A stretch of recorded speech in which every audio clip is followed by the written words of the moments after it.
بسم الله الرحمن الرحيم. الرحمن علم القرآن خلق الإنسان علمه البيان. الشمس والقمر بحسبان والنجم والشجر يسجدان. والسماء رفعها ووضع الميزان ألا تطغوا في الميزان وأقيموا الوزن بالقسط ولا تخسروا الميزان. والأرض وضعها للأنام فيها فاكهة والنخل ذات الأكمام والحب ذو العصف والريحان. فبأي آلاء ربكما تكذبان؟ خلق الإنسان من صلصال كالفخار وخلق الجن من مارج من نار. فبأي آلاء ربكما تكذبان؟ رب المشرقين ورب المغربين. فبأي آلاء ربكما تكذبان؟ مرج البحرين يلتقيان بينهما برزخ لا يبغيان. فبأي آلاء ربكما تكذبان؟ يخرج منهما اللؤلؤ والمرجان. فبأي آلاء ربكما تكذبان؟ وله الجوار المنشآت في البحر كالأعلام. فبأي آلاء ربكما تكذبان؟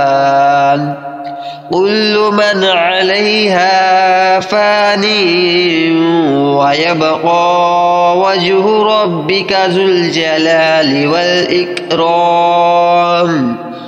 فبأي آلاء ربكما تكذبان؟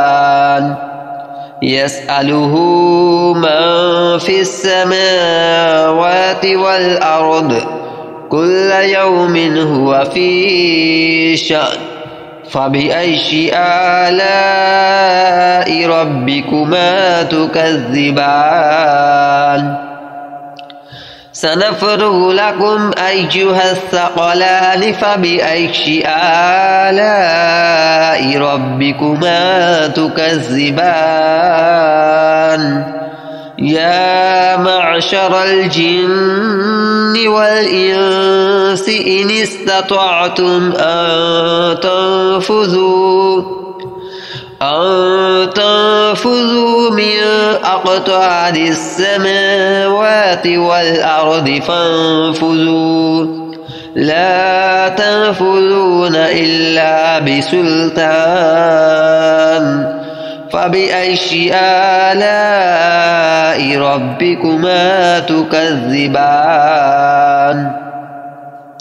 يرسل عليكما شواظ من نار ونحاس فلا تنتصران.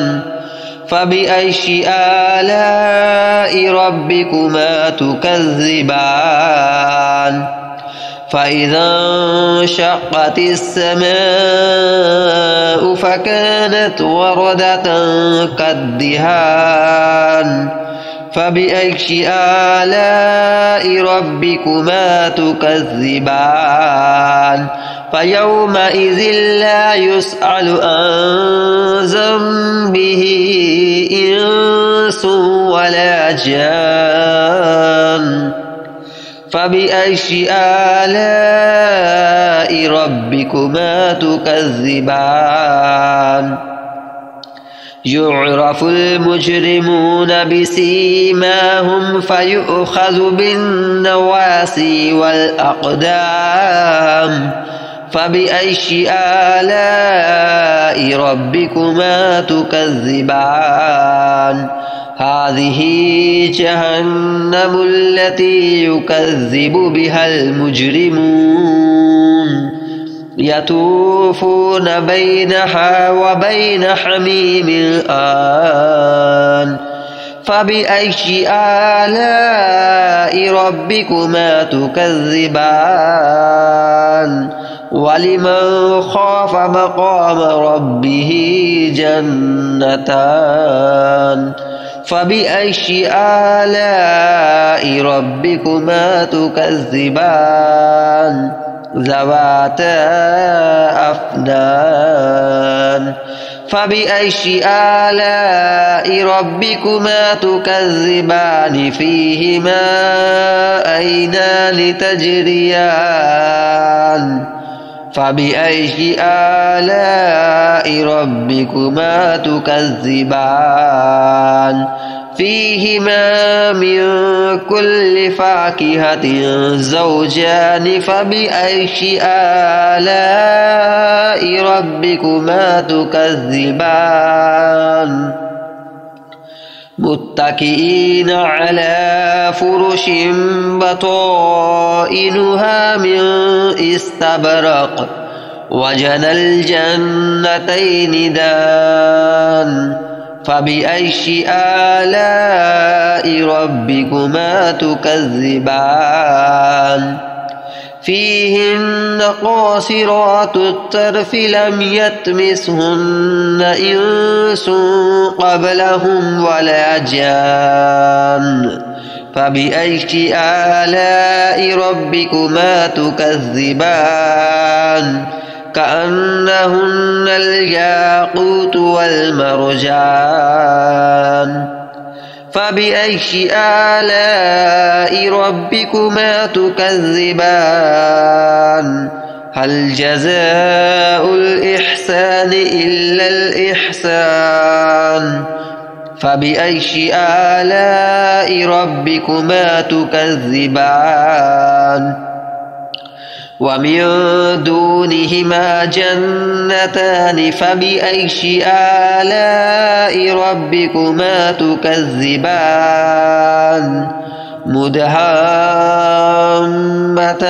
فبأي آلاء ربكما تكذبان فيهما عينان نضاختان فبأي آلاء ربكما تكذبان فيهما فاكهة ونخل ورمان فبأي آلاء ربكما تكذبان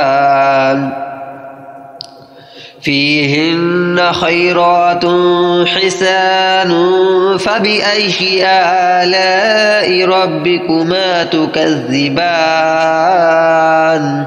حور مقصورات في الخيام فبأي آلاء ربكما تكذبان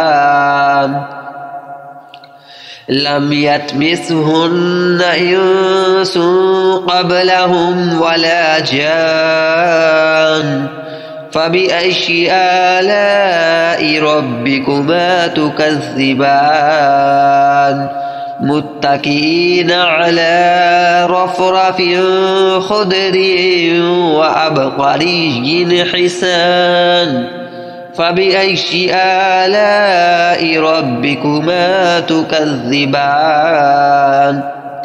تبارك اسم ربك ذي الجلال والإكرام صدق الله العظيم.